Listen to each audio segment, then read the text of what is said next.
Heroism's tricky. I mean, it seems pretty cut and dry on paper. Good guy does a good thing for a good reason, and bam, they're a hero. But there's a lot to unpack in those three bullets alone. If a bad person does a good thing for a good reason, does that make them a hero? And if a good person does a bad thing for a good reason, does that make them a hero? I think yes. I think yes, yes, and I know I didn't say anything about a third one, but also yes. Honestly, I'm partially inclined to suggest that that's just how it maths out, but I refuse to start this dissection off with a math equation on principle. Ultimately, this really is just kind of a matter of the heart. Hell yeah, move over, I got this. No, quiet. It's incredibly easy to look at a character and their actions and say, yeah, that was a heroic thing to do.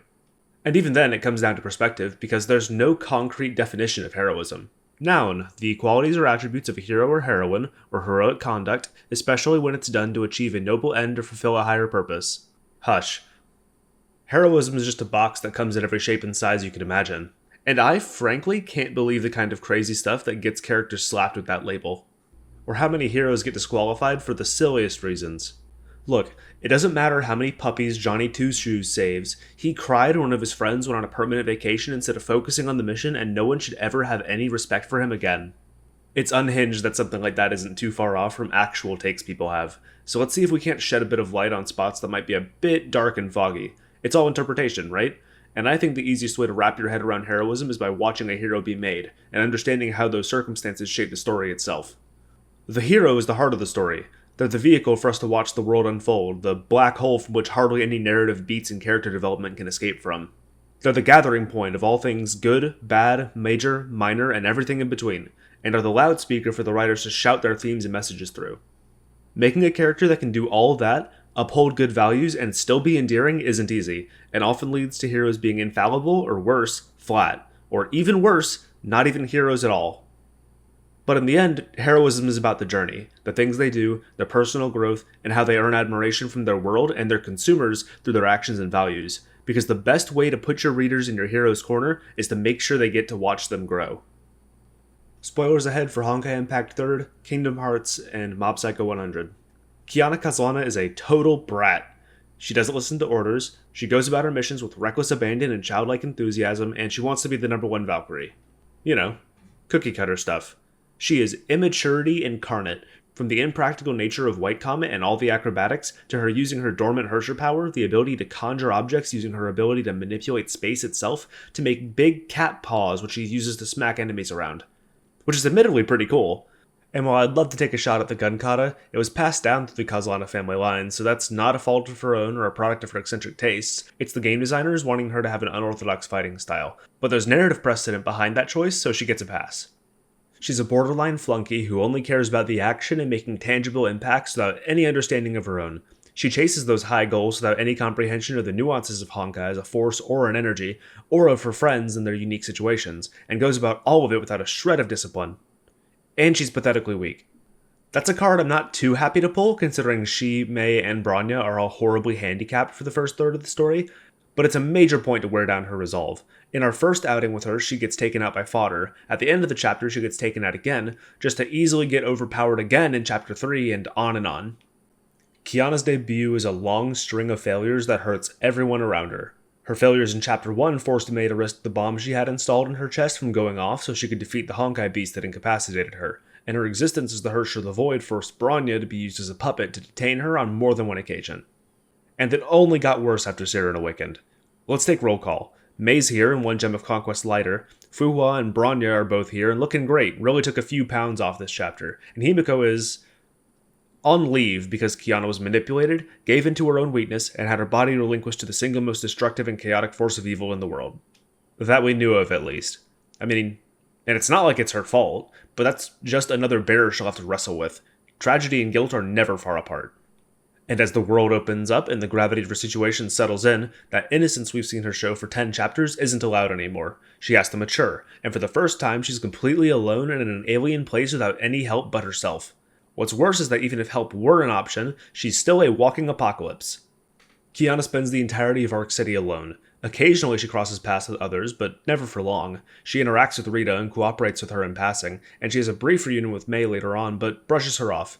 It's in Arc City that Kiana's mask shatters, and that innocence vanishes in a flash of smoke and Herrscher power.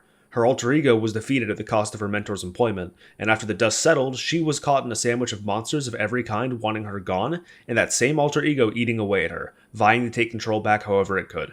She had no choice but to regroup after hurting everyone close to her, and as she found herself at the root of everyone's suffering, she was saved by those mentors who lost everything for her. This is not a reconciliation. The reconciliation with herself comes much, much later. This is a resolution.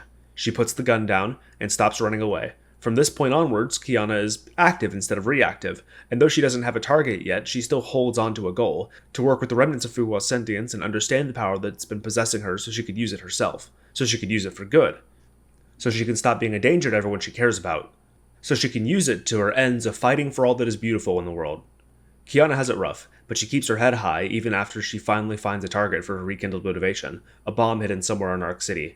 A bomb that'll cause a catastrophe about as big as she caused when Siren took over. A bomb she found, and stopped using those same powers she'd tried to free the world from not too long ago. Kiana becomes a hero in the rising action, at some point between her fall into Arc City and her pushing the bomb high up into the sky and making it burst herself. But exactly where depends on perspective. The certainty is that innocence becomes righteousness, and righteousness starts to blind her after this point. But here it's a guiding force for her to take the reins of her own power and point herself back along her arc.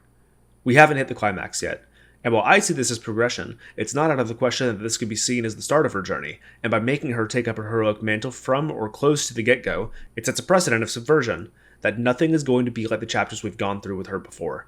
It's completely normal for heroism to start after we get an inciting incident, or after a tonal shift, and in a case like this, it kinda serves as a reset, like, this is where the story really begins, for her and for us. And with a narrative like Honkai Impact, where one of the major themes is not letting your origins define you, understanding the origins of our protagonists is paramount to not only enhancing their own story, but enhancing the stories of everyone else. Kiana was created as a tool by Otto to meet an end, and she met that end. She played right into the palm of his hands, but she did so for righteous purposes, and made the power she was supposed to take on all her own. She was born to be a sword of humanity, take the best genes we can get, stuff them into a clone with the Gem of Desire, and 423 attempts later we get Kiana. We have a character built on the bedrock of defiance. In Arc City, she defies her stigma and becomes a hero. And from there she takes the wheel as a force to impart that defiance onto others. She saves Fuhua from sealing herself away, she saves Siegfried from his prison on the moon, and she rocks the daylights out of Kevin, cementing the message that it's better to struggle and be in control of your own life than to live happily without any agency. Let's look at something on the opposite end. Normally, in stories centered around a hero, you want to make your hero hero as soon as possible, so you can get to the spectacle and the journey. But becoming a hero is a journey itself, and as a moment it is ultimately just a point that changes the specifics of the journey, not the start of it. Not necessarily at least, and not in this case. Sora doesn't become a hero until the tail end of Kingdom Hearts, and his becoming a hero is the payoff to the entire game building up to that point. It's the finish line instead of the starting point. Sora inhabits a heroic fantasy. He has big dreams, wants to protect a girl, and surpass his friend. But it's less like he fantasizes about being a hero, and more like heroism is so far removed from Sora at this point that it's hard to do anything but force a connection. Even after he gets the Keyblade and makes it off of Destiny Island, his quest is mostly tail chasing. Kairi's whereabouts are completely unknown, and Riku is, presumably somewhere. He embraced the darkness as an opportunity and did so without any fear or reservation, and the difference in demeanor, skills, and aspirations, and how no matter how you competed against him on Destiny Island, Riku was always better than him, paints Sora as almost a parody of him. The darkness disturbs their normal and gives Riku an outlet to go beyond a world he's never seen before, while Sora didn't ask for it, and fights the Heartless to try and drive them off. A heroic act, but it doesn't come from a place it probably should. He didn't ask for the Keyblade. When he first meets Leon, they wind up fighting on the pretense of testing him, and he makes a lot of points poking at Sora for not looking the part of a hero, but he's also the one who ultimately pushes him to go along with Donald and Goofy in order to broaden his horizons and see the power and mission he's been given under the pretense of looking for Riku and Kairi. Sora proves himself at least a little bit in Traverse Town, enough for the Stooges to bring him along on their search for the king, and enough for Leon to want to put a carrot on a stick for him to encourage Sora to learn to be a hero himself.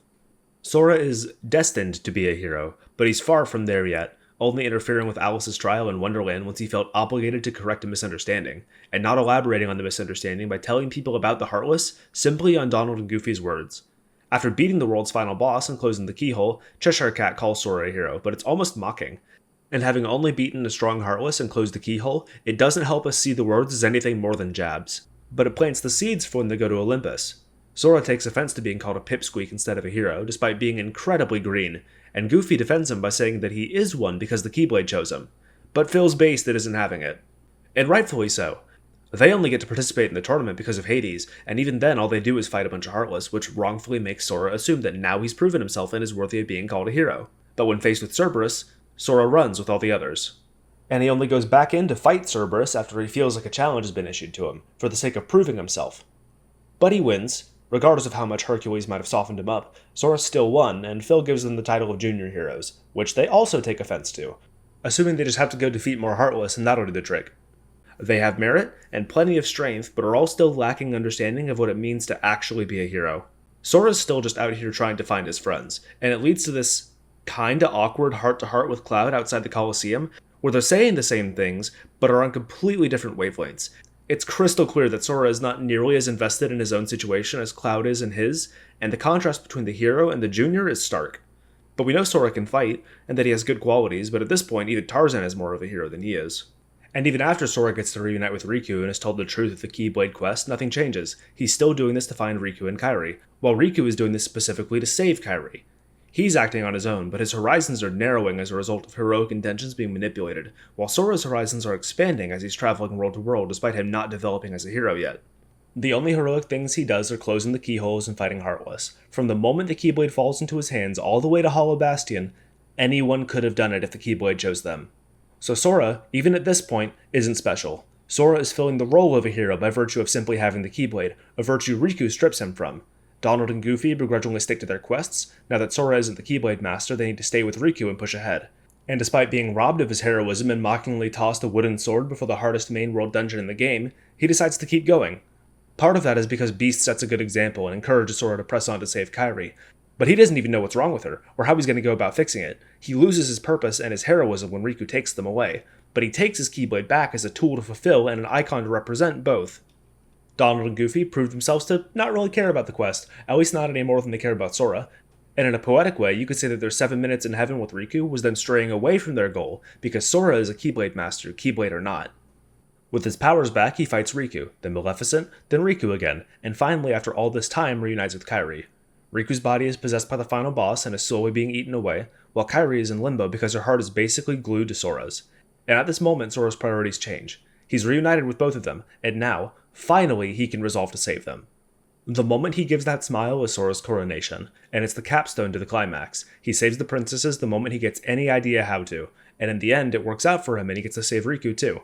The entirety of Sora's story throughout KH1 is building him up to finally become a hero before his fight with Ansem, which is a structure of storytelling that leans itself more towards the morals and lessons that you build the foundations of heroism on top of. Because KH1 is kind of a power of friendship story, and its major themes revolve around building connection, expanding horizons, and doing good on behalf of others. So naturally, that has to start with a narrow-minded protagonist, a closed circle suddenly being stripped away, and lots of possibilities for new connections to be made. It's through those connections that Sora steadily learns the values he needs to ultimately play the hero in the end. It's the story of becoming a hero, not one brought about by having a hero at the helm. And it sets the stage for so many sequels, dude, to get right into the meat and help that heroism develop further now that we finally have a foundation. In Kiana's case, heroism was a readjustment. It was a click in the story that shifted the tone and turned what we knew about Honkai Impact on its head, while in Sora's it's the end. Kiana's story was never going to be about the high-spirited, wannabe #1 Valkyrie beating out the odds, but Sora's was always about the coronation of a hero, and as they both give themselves in sacrifice for a greater good, we start to see what Honkai Impact is really going to give us, and we put a bow on the little boy from Destiny Island who's finally outgrown his shore. But heroism isn't all about sacrifice. It's inherently about the values you represent and having your actions be guided by your own virtues.